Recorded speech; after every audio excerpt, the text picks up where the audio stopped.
Welcome, everybody, to the June Lunch with NEMA. This is Heather Riggs in the NEMA office.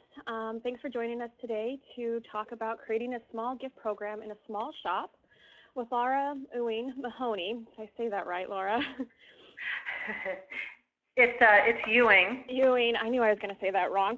That's okay. Yep, just to give you an overview of the day, I want to make sure that everybody can hear me. So if you guys can hear me, can you type in the chat feature where you're from, your name and where you're from? And we are off. So people, and then as you know, Lunch with NEMA, this is where you're going to be actually interacting with the presenter. So if you have any questions at all, please feel free to write them in the chat feature, and I will, myself or BJ will interrupt Laura and ask the questions.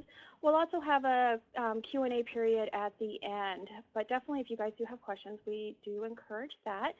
And then we also have a quick survey, if you guys could fill that out while I introduce Laura. She is co-founder and principal of Sage Advancement Group, which is a fundraising and strategy consulting firm serving small and mid-sized nonprofits in New England.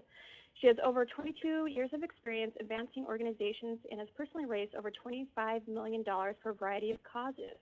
Laura, I'm going to let you finish the introductions just to get you going. Sure. Well, first of all, thank you so much for having me, and thank you to all of the participants who have called in today. Hope the session is informative and gets you kind of on the road to developing a major gifts program for your organization. You know, I've found in the past year that a lot of smaller nonprofits who traditionally haven't engaged in much major gifts work are really looking to start a major gifts program. I think it's really a smart idea. Grants tend to be restricted, and so major giving can produce more in the way of unrestricted revenue, and given that a large percentage of philanthropic dollars are given by individuals every year, it makes a whole lot of sense. Our firm really specializes in working with small to mid-sized nonprofits, so we like to take best practices and scale them for small shops, and I think that that's where we can deliver a lot of value. So please feel free to ask questions during the session, and look forward to interacting with you as much as possible in this type of format. And definitely, if you haven't had a chance, it looks like we're still missing a few people for this survey. That would be great if you're able to answer that. Laura, are you seeing the results? Let me see. I'm not seeing the results. Okay. If I click on the statistics, would that give me the... No. What it is that so far, does your organization have a formal major gifts program? 64 said no. And then how many people are in your development office? 0 for 30% and 1 for 26. Definitely small shops here. And does your board members participate? Looks like we're about 30, 35, yes, no. So it looks like half and half there. Okay. So I will end voting, and we will move on to your presentation. Okay. So thank you so much for joining me for this presentation on major gifts for small shops. As I mentioned earlier, 72% of philanthropic dollars do come from individuals. Majority of those individuals are wealthy. So if you aren't really engaging in major gifts, you are likely leaving money on the table for your organization. I think a lot of nonprofit organizations that are small think that they really can't have a major gifts program, and that's really not the case. There are very simple things that we'll talk about going forward in the presentation that you can do to begin to develop a major gifts program. Major gifts really do can't have the ability to transform your organization. And major donors typically are a lot more invested in your organization than annual giving donors, where it's slightly more transactional. And when you compare individual major donors to institutional major donors, there's just a lot more flexibility that individual major donors have to increase their giving to your organization, whereas foundations and corporations usually have, kind of very well-defined, strict policies about how they give. So they're important programs, but there's not as much flexibility as an individual. In terms of major gifts versus annual giving, I define a major gift as $10,000 and up. A larger organization would probably define a major gift as $100,000 and up, depending on what type of an organization you are. And annual giving is, annual gifts are typically less than that, less than $10,000. Major gifts are highly relational, and annual gifts are relatively transactional. Leadership annual giving programs can be very relational, but typically the majority it's a transaction. Major gifts can be for all purposes. Annual giving is typically budget relieving. Major gifts require a highly personalized touch. It's really kind of relationship building over a period of time. Annual giving, you're doing more email, phone calls, direct mail, but not really very many visits unless you're a really large organization that has a discrete kind of leadership giving program. Major gifts typically aren't made yearly. Sometimes they are, but typically they're not. Annual gifts, obviously repeatable every year. Major gifts can, take longer to close, usually 18 to 3 years, depending on the size of the gift and the donor. And annual gifts are on a 12-month cycle. So in terms of developing your pipeline, leadership annual giving programs, or annual giving programs in general, but specifically leadership annual giving programs, help you to identify and cultivate major donor prospects so that when you start working with them more closely, they're already aware of your organization, they have some connection to you, and so they're kind of warmer and more kind of developed than an annual giving donor typically would be. So having a strong annual giving program is really important for a major gift program. This is a little hard to see, but you may already know the major gift cycle, but there are really some discrete steps. Identifying a major prospect, then calling them. So you may suspect that they have capacity and willingness to support your organization, but qualification really determines if they're a viable prospect for you. Cultivation, I would say, is probably the most important step in this whole cycle, because that's really where you learn about the prospect, find out how best to work with them, and then develop a relationship with them to the point where they want to make a significant investment in your organization. Solicitation, a lot of people spend a lot of time thinking about how to solicit a prospect. From my perspective, I think that's the easiest part, because it's really just asking somebody for support for a specific purpose. It's everything leading up to that that's really critical. And then in terms of closing the gift, that's also where a lot of finesse needs to happen. It's very early in my career, I was very proud of myself for soliciting a $50,000 gift, but I had no idea how to close it. So gift closure, I actually identify that as a separate step, and that's where, and we'll talk about that a little bit more, but that's where you really finalize all of the details of the gift and actually make sure it comes in. And then recognition and stewardship really is key to making your new donor stay connected, feel valued, stay connected to your organization so that they can ultimately make future gifts to your organization. Anybody have any questions so far? Good for now. Okay. So When starting a major gifts program, I would recommend starting small, and for our small clients, that's really what we try to focus on 25 top prospects and how to work with them within a given year. We recommend setting a goal of 4 visits per month,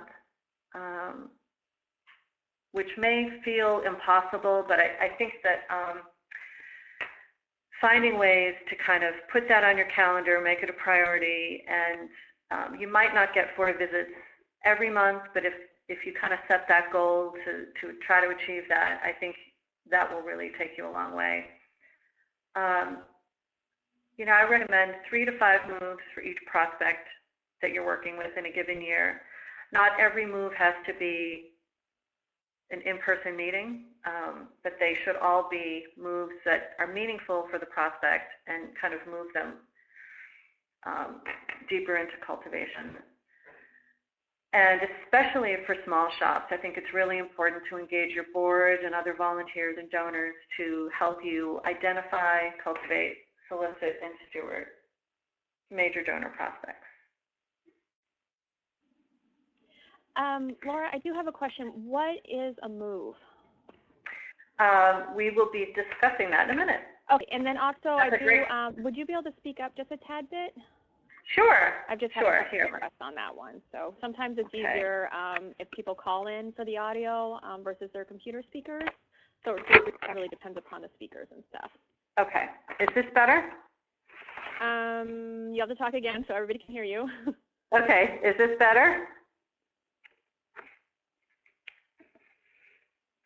I did call. I'm calling in, so it's definitely not my computer. Okay.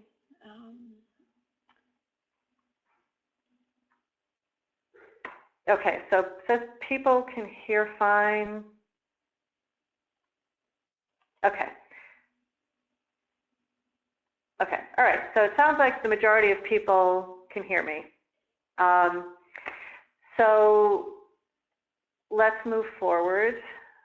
So we will get to specific examples of moves, but basically moves are actions that you take and interactions that you have with your prospects that help to cultivate them, engage them, educate them, and prepare them or, you know, to make a gift for your organization kind of down the road.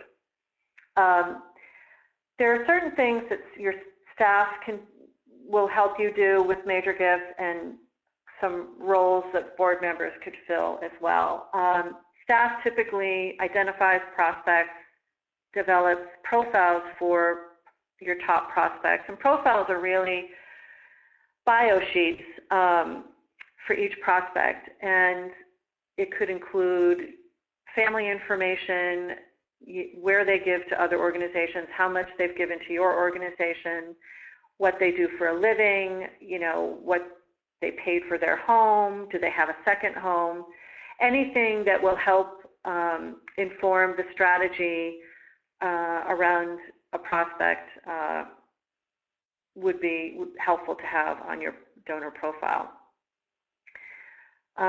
Staff will schedule visits, develop move management strategies, cultivate, solicit, and steward donors, and record donor activity in hopefully a database or at least in Excel. And your board can help you identify prospects through list screenings, and I've found that it's better to do those list screenings one-on-one with your board members instead of at a board meeting where they've just, sometimes board members don't feel comfortable talking about specific people that they know in a big group setting, so I would definitely try to do that one-on-one if you can. Board members can provide introductions to prospects, people that they know of. So board members, I see them as connectors and door openers, and that's a way that they can be involved without having to ask for money, which some board members don't find that it's comfortable for them to do that. But board members can be a really compelling partner if they can talk about why they're involved in your organization, why they support your organization while they're meeting with the prospect.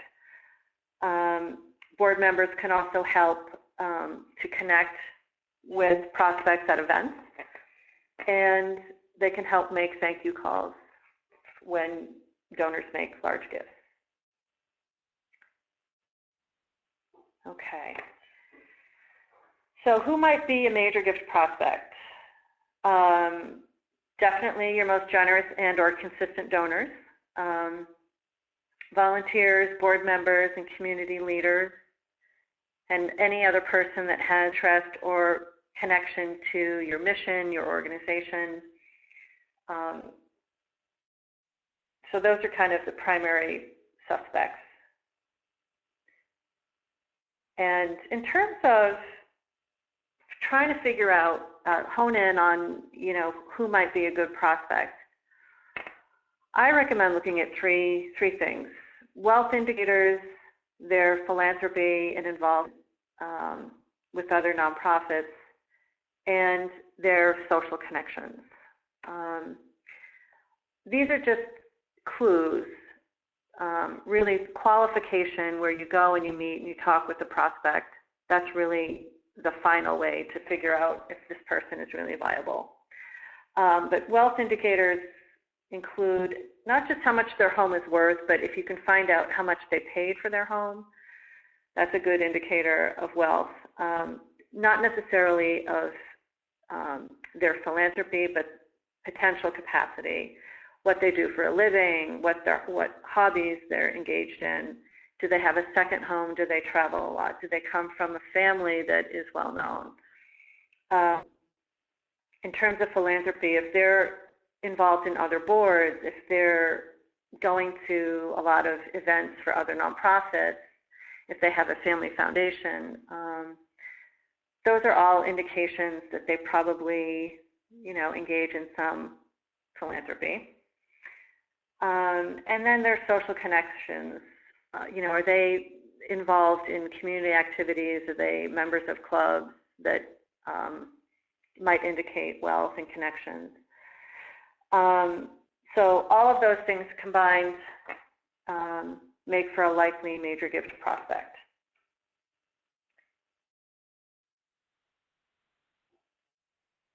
So in terms of identifying prospects, as I said, periodically screening donor and volunteer lists as a staff, I would definitely do that on a yearly basis.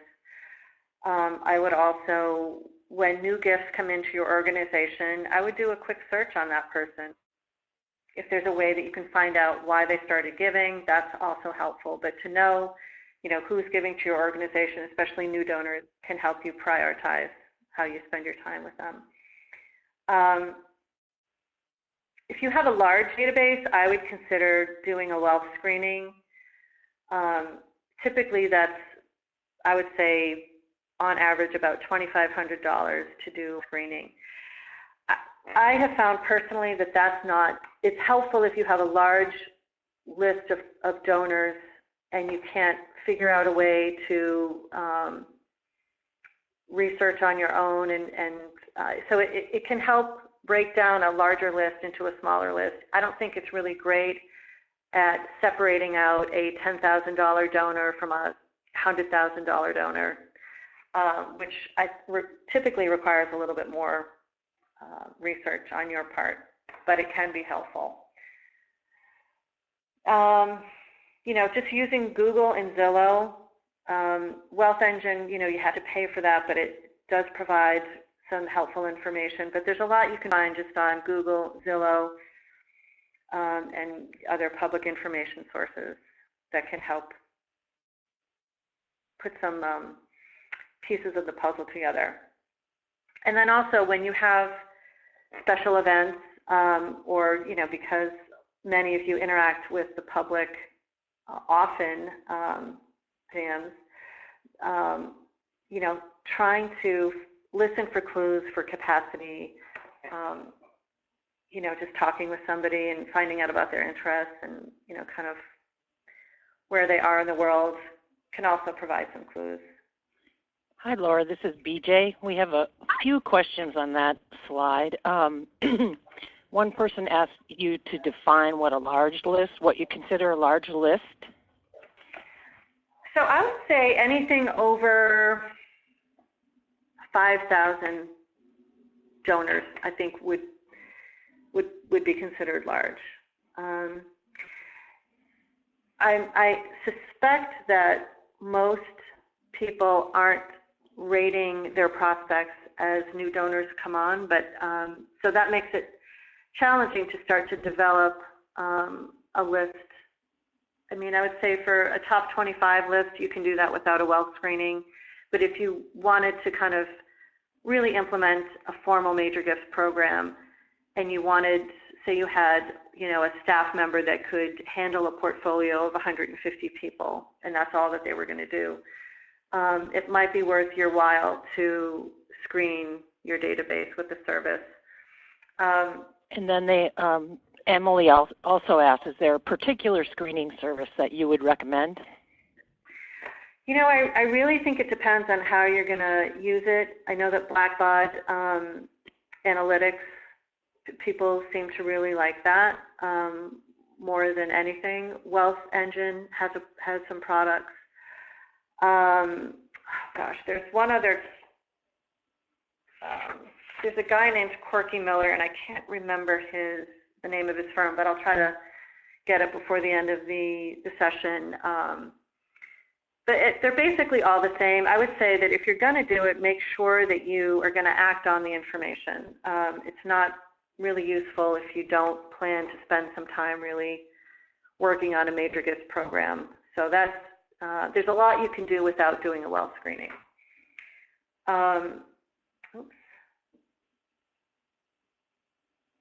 Laura, we do have a follow-up question about the Wealth Engine. Someone asked, is it because with the Wealth Engine is because of the cost?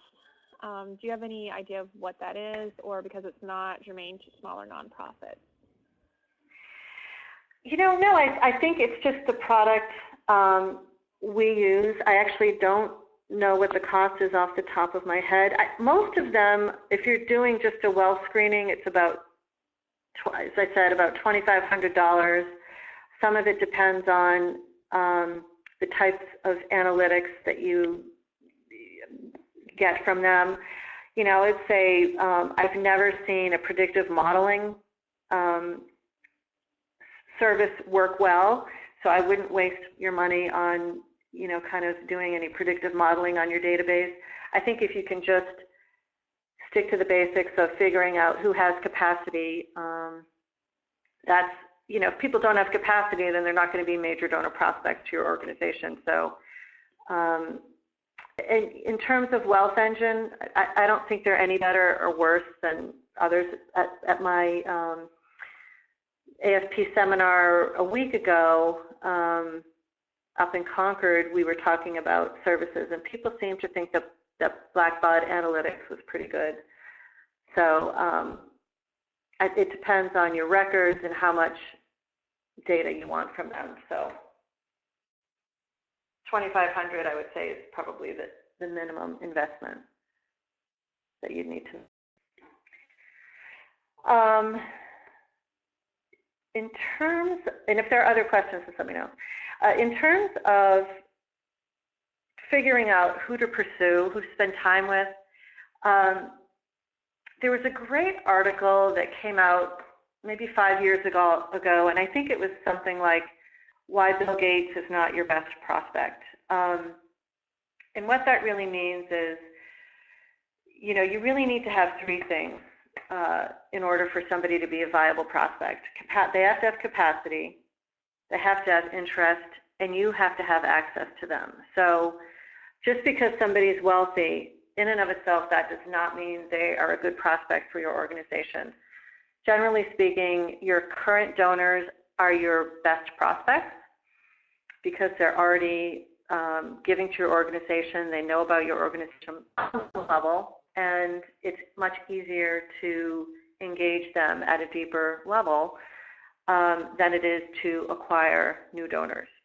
So prospects have to have capacity, they have to have interest, and you have to have access. And that's where your board can make a big difference in helping you open doors for, to people that, you know, you may not have an easy time having access to otherwise.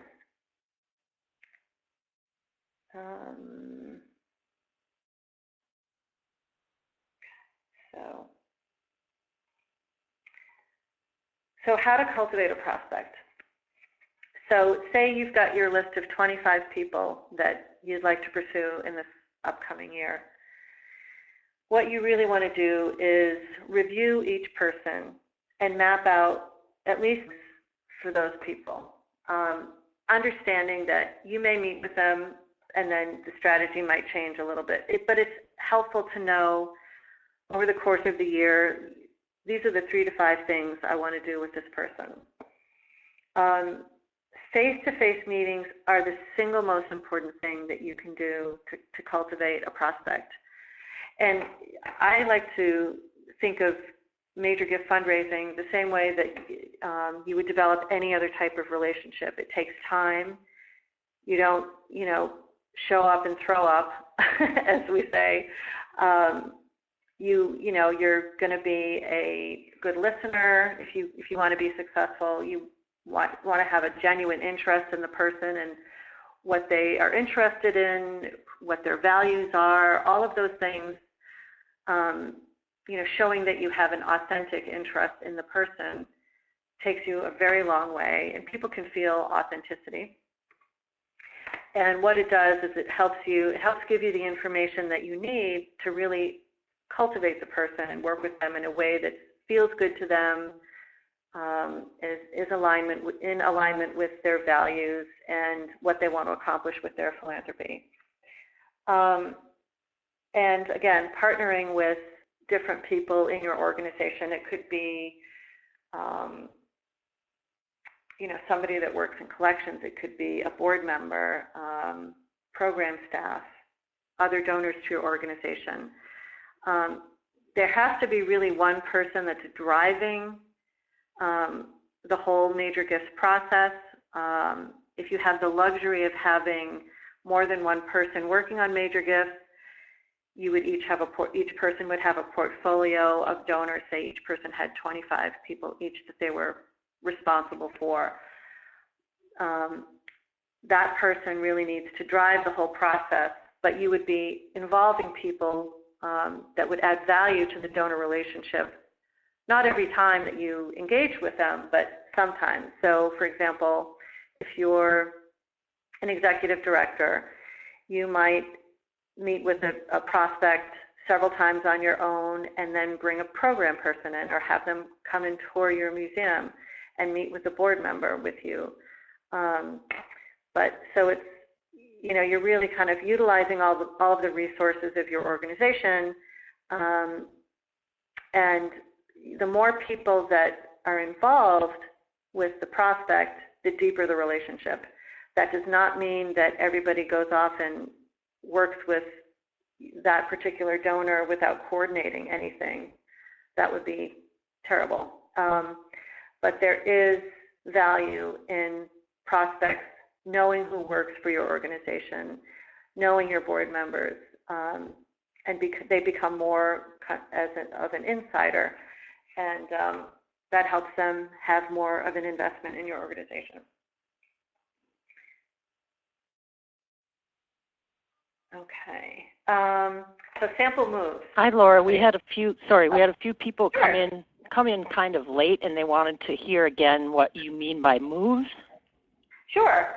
So moves are just activities and interactions that you have with prospect that helps engage them in your organization, helps educate them, inspires them, and prepares them to receive and ask from you at some point down the road. So just like you don't propose marriage to somebody on the first date, it takes time. You need to, you know, work with that, or, you know, kind of do lots of things with that person to get to know them, and the same is true for a major donor. So some sample moves that I would recommend,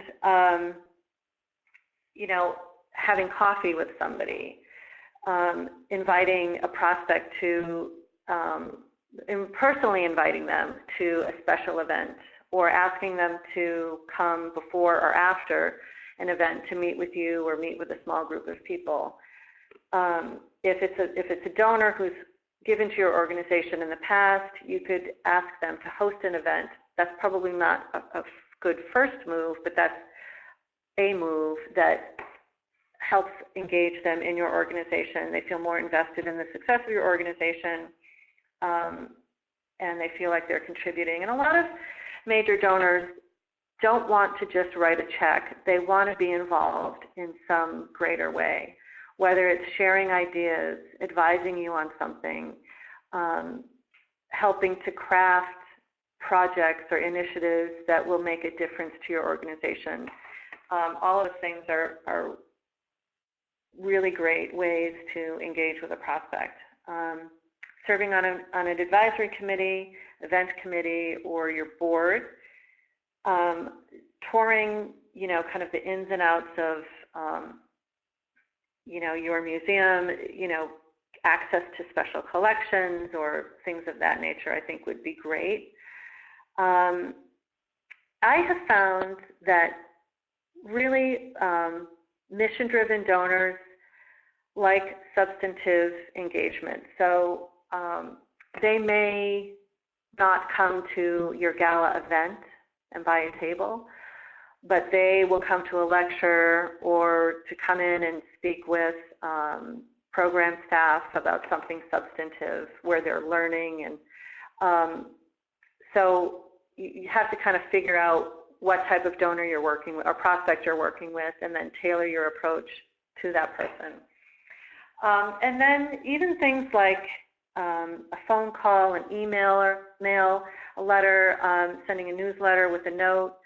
I've had wonderful success sending books with a note. If you get to know a prospect and they're interested in this particular subject, and you see a new book, sending the book to that person.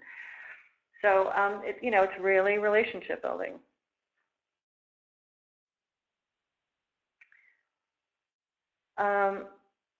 So in terms of solicitation, you want to make sure that your donor is ready for your ask when it finally does come. So, and it really depends. If you're a good listener, your prospect will when they're ready.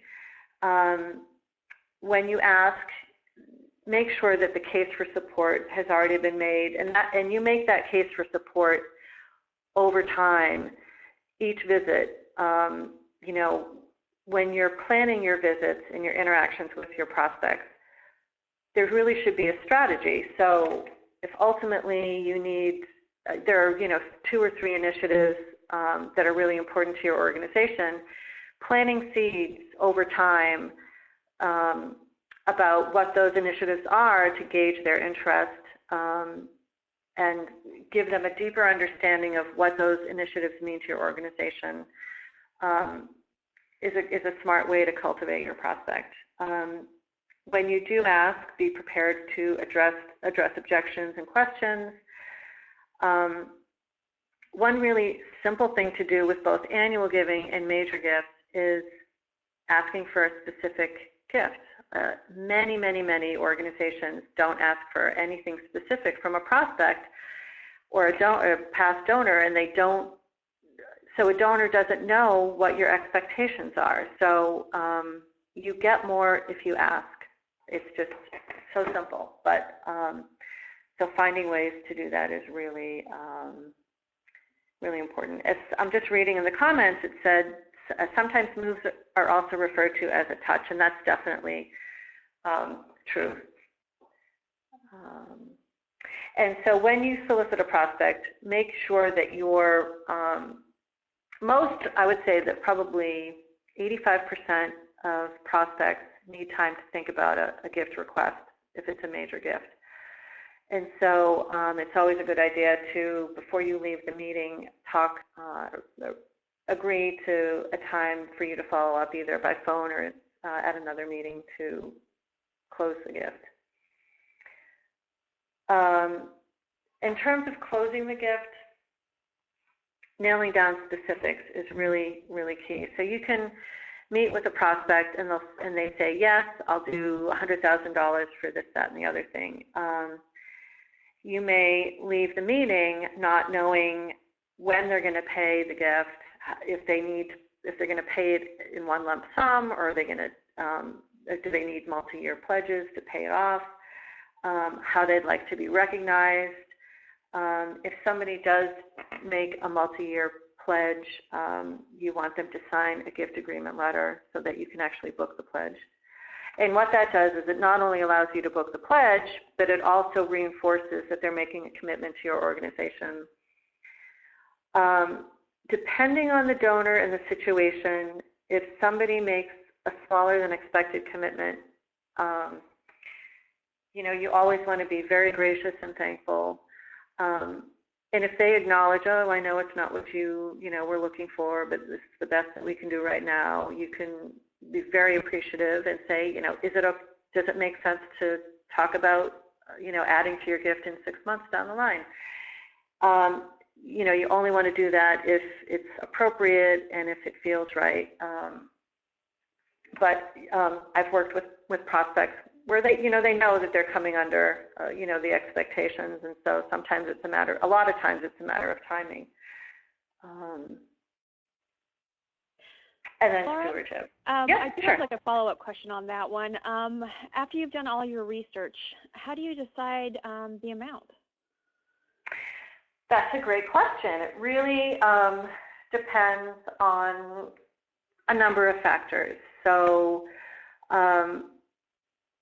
depending on your relationship with the prospect, you can ask them,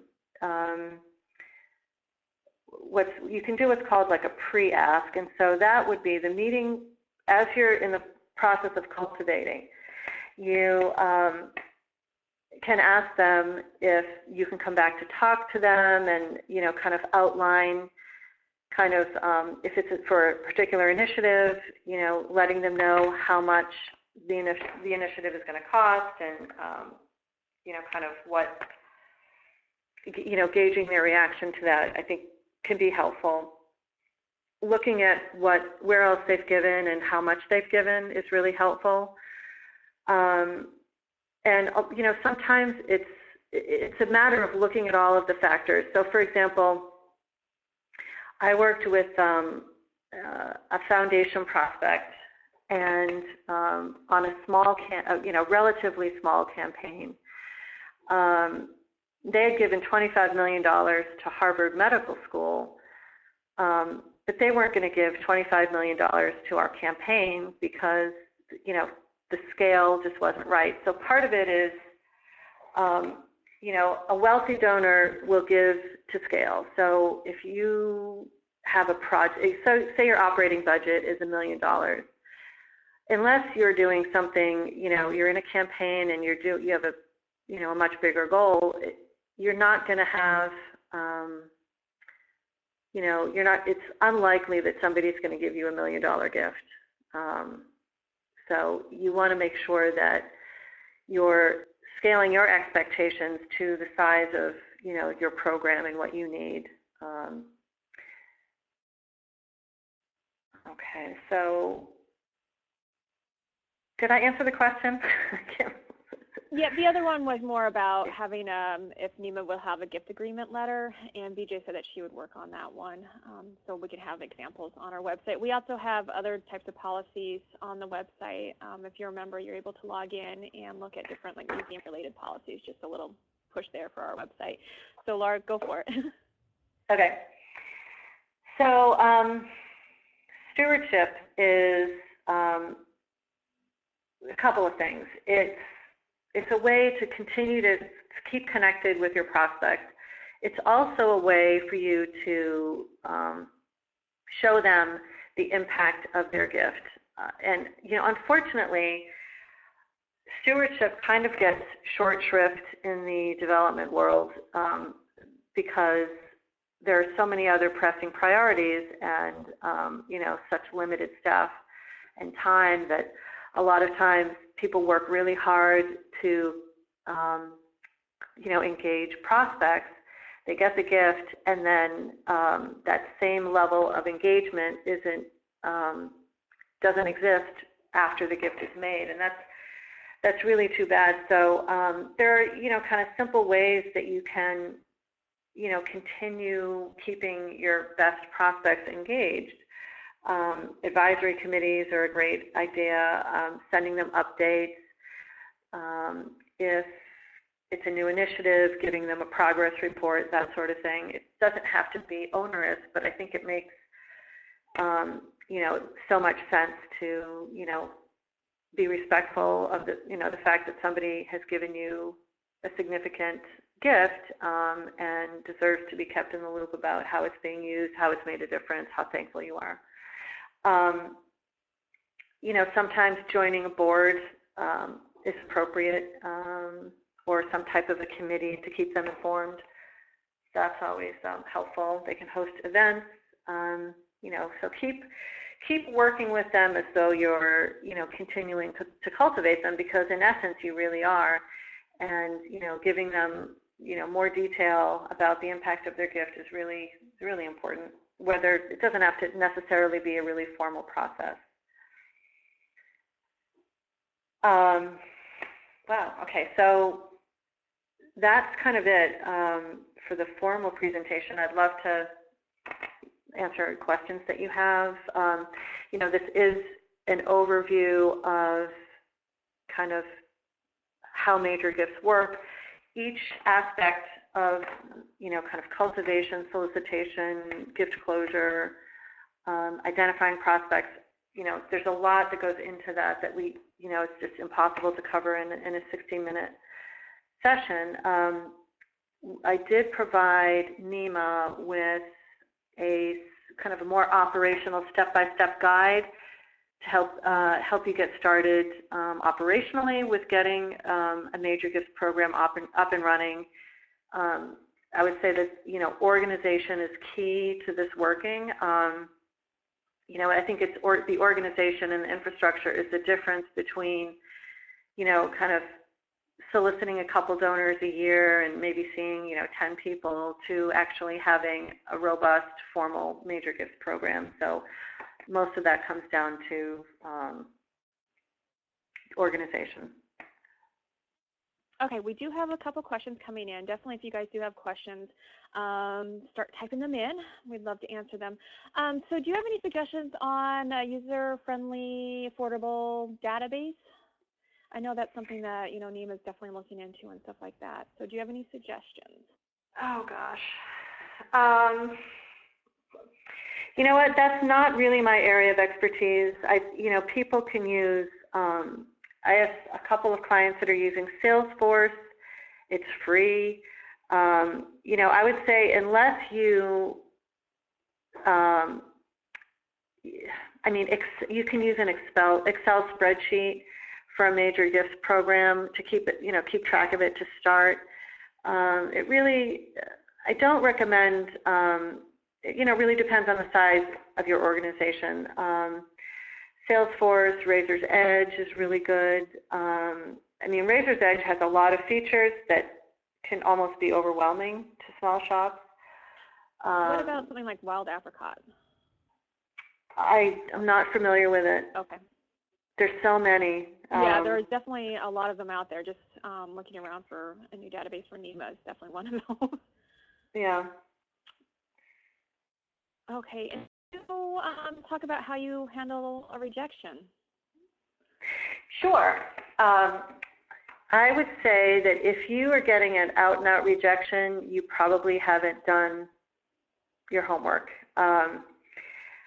Because when you are cultivating a prospect and developing a relationship with them, they should know that the ask is coming.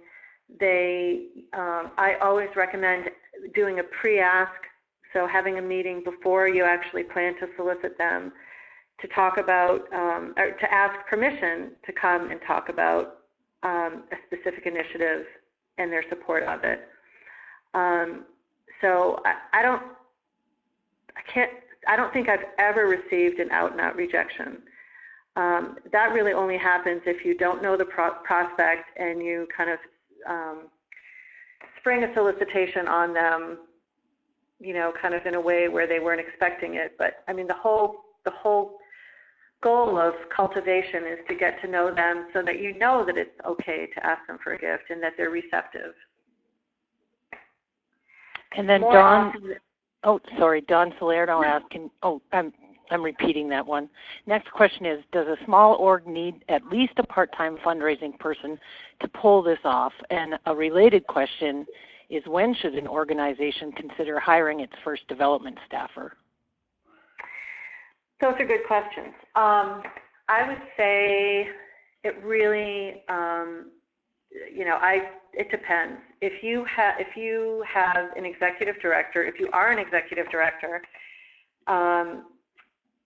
and you feel comfortable interacting with people, then it's probably going to be manageable to try to reach out to 25 people a year. If you wanted to kind of grow the program, you might not need to. It really depends on the number of prospects. If you have administrative help, so if you had an executive assistant or administrative assistant that could help keep you organized, keep your lists up to date, and help you prepare for meetings and things like that, you probably wouldn't need to to start. It really depends on the capacity. So if you're an organization that has, let's say, 20,000 donors, there probably is some capacity in there that you might benefit from hiring somebody to just do at least half-time, do major gifts, and be very externally focused. It really depends. There are some executive directors who love to be out meeting people, and there are others that, that's not their cup of tea. And so, if you have a particularly engaged board that can, if you've got one stellar person that can go out and do some visits, maybe they're doing a visit a month, in combination with what the executive director is doing, that might work. So some of it has to do with, how many people, can you justify paying for a person? It really depends on the level of capacity in your pool, and then what the executive director, if they like to go out and meet people. And then the second question, what was the second question? Or did I answer that? I think I answered them both. Does a part-time person need to be, I would say not necessarily. I think you did. Yeah. And then the follow-up was any guidelines for how much you anticipate one staffer could raise, but I think that probably has more to do with the donor pool than the staffer. Right. I mean, I would say that we did. There was one organization where I worked where they wanted you to raise 10 times your salary after a certain number of years. So they kind of scaled it. Like first year, you raised $250,000. Second year, $500,000. Third year, $1 million. And that's something to think about too. Longevity really can help your major gifts program. If people are kind of moving in and out, because it's relationship building, it's tough to kind of create good relationships, long-term relationships, if you don't have good staff retention. So it does help. That's another reason why it's really helpful to have lots of different stakeholders involved in prospect relationships. Because if some person leaves, there are other people that have existed, a relationship with that prospect as well, and kind of pick up the slack. And then Pat asked, conventional wisdom is that peer-to-peer solicitation is best. How can staff solicitation fit into that model? I don't actually I don't really buy into that because I think it can be helpful. I think it can also be a hindrance. Again, it depends on the players. Phyllis Academy, they raised $300 million on a staff-driven campaign. In fact, their board I don't think did any peer-to-peer solicitations. So it really, really depends. I think that it can be really helpful, but staff have to drive the process at the very least. If you have a very sophisticated board that really know how to do major gift fundraising, then that is a blessing. I haven't found that to be the case for most nonprofits, but I think a hybrid model where you have a staff member involved who's managing the prospect and making sure that the touches and the moves and the engagement is moving forward is really important. And then bringing in, volunteers is key. I don't think it's peer-to-peer is necessary. It's a nice to have. It's definitely a nice to have. But there's lots of different models that work. Thanks. Yeah. Do we have any additional questions?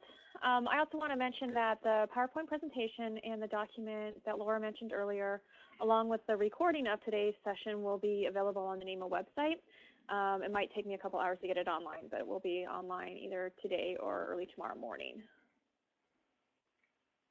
It looks like some people are writing.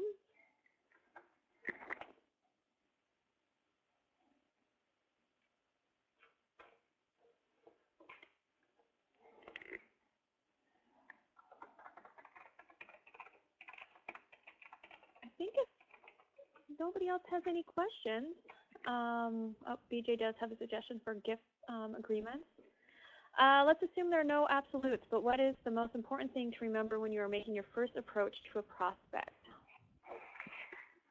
I think be sincere, understand that raising major gifts is a process. It's not one action, but it's a process that you go through. And I think that understanding that, you're taking time to get to know somebody, that's really what it is. So being genuine. And one tip that I do share with, that seems to work well, if you're not familiar with the prospect, ask them their advice about something that you're thinking about doing or struggling with. That's a great way to engage people that's non-threatening. Make it clear that you want to meet with them just to kind of get their advice and update them on, what's happening at your museum or your organization, and be genuine about it. Value what they have to say, and then that will help kind of open the door to engagement that will then lead to, working with the prospect in a way that feels good for them. And do most organizations start this work with a strategic planning session? No.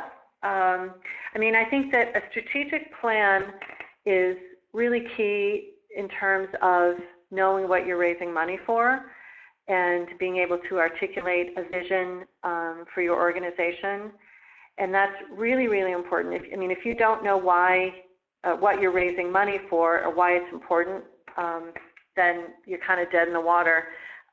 You might have some success, but people who are making major gifts, they require more information from you. They require more of your time, but the payoff is greater. And you want to make sure that, you should be doing this as, best practice in running your organization in general, is kind of knowing, why are we in existence? Why is it important? And then crafting messaging for not just your donor work, but your communications in general. I think a lot of nonprofits struggle with, or they focus more on what they do than on why it's important. But from a donor perspective, why it's important is everything. So Okay, and what's the best way and timing to move from a capital campaign into major gifts? Well, a capital campaign is, should have a major gifts component to it. So you should be really, ideally, starting your major gifts work well before you launch a capital campaign. Because if you're launching a capital campaign with a bunch of wealthy prospects who haven't been previously cultivated, it's very challenging. It can be done, but it's challenging. One of the benefits of a campaign beyond raising money is it sets a new standard for your philanthropic activity at your organization. And so you want to be prepared to, people aren't going to be making the same, there's not going to be that same intensity post-campaign in terms of major gifts, but it should be something that continues, not, outside of campaign mode. Okay, I think it was actually the opposite of how do you, oh, okay. no, I was reading the same way. So after the successful capital campaign, how do you move it into major gifts? In other words, continue the giving. Oh, yes, absolutely. So, well, you definitely want to give your donors a little bit of a break after a campaign, but it seems like there's a very compressed breathing room these days between campaigns, and donors seem to be tolerating it. So, it all comes down to good stewardship. So keeping them involved in the ways that we discussed earlier. And then finding new and interesting things to talk about with them, shortly after a campaign is a great way to, keep them enthusiastic about your organization. I would say that, it kind of gets back to the strategic planning work that you should be doing periodically. An organization that's stagnant is an organization that is not going to garner a lot of support, or the most support. And there's a lot of competition out there. And so if we actually work with a nonprofit in Cambridge, and they have the most loyal donors I think I've ever seen. And yet, because they don't have a major gift program, we did a survey of some of their closest donors, and they were saying, well, we don't give as much to, this organization because they never come and see us. So you always have to be mindful that if you're not out there seeing that prospect, there are probably 2 or 3, at least, other organizations who are, and they're likely going to be getting the lion's share of those donations. So, so I kind of have a follow-up on that one. How do you get them to make time for you, though? Well, you can't make anybody make time for you. Yeah, exactly. So I think, again, so it's just like you also can't make somebody philanthropic if they're not. You can't make somebody who is not interested in, the mission of your organization to become, it's very hard to do that. So the good news is that you really don't have to do the impossible. Which is a huge relief. But what you can do is try to figure out ways to engage, so try different things to engage with people. I'm not a big fan of raising money through special events if it's only used as a way to raise money, but sometimes it can just be, a small event or even a big event can help bring new people to the table, and it's a way, if you work the event the right way, which is deploying staff and the board to connect with as many people as possible, that's a great way to then follow up with people, because once people meet you in person, it's much easier, or it's much harder for them to, kind of ignore you because they've already met you, so they feel like they know you a bit. But you're never, if somebody doesn't want to meet with you, there's not much you can do. I would say persevere, though, because There are times when it's just not a good time for somebody, but it might be, you know, in another month it might be a great time. So you never know what's happening. I'll tell you one quick anecdote. I called a new prospect when I was working with the Alzheimer's Association, and she had given a gift 10 years earlier for, I think it was a $200,000 gift, and nobody had really been in touch with her since. And this was a new area for me, and I called her, and she said, you know, don't waste your time coming to see me because there's no way that I'm going to make a gift to the organization. And I said, no, I just want to update you on research, and I know that's an area of interest for you, and so it's purely just a social call and a chance for me to talk about some of the cutting-edge things that are happening in research. So we met. 6 months later, she made a $400,000 gift. There was a lot of work done in between that time, but that just goes to show you that, you know, approaching somebody in a soft way initially and then engaging them can make them much more receptive to a solicitation or a gift request. Well, I think we're just about out of time, and I think we have most of our questions asked. Thank you so much, Laura. This was really wonderful. Appreciate it. Thanks, everybody. Heather, do you want to talk about next month's? Nope, I just want to say thank you for everybody coming on board, and I also want to thank Museum Trek from Czech Solar for sponsoring the Lunch with NEMA series. Definitely join us for the July lunch. It looks like it's going to be a good session. Looks like there's a lot of thanks, Laura. So I think you're definitely very helpful for what we talked about today and stuff. Thank you so much. I mean, I know it's a lot of info, but I hope I provided at least a place to start thinking about it. So, okay, I will say goodbye for now and see you guys next month. Okay, thanks. Thanks all. Take care.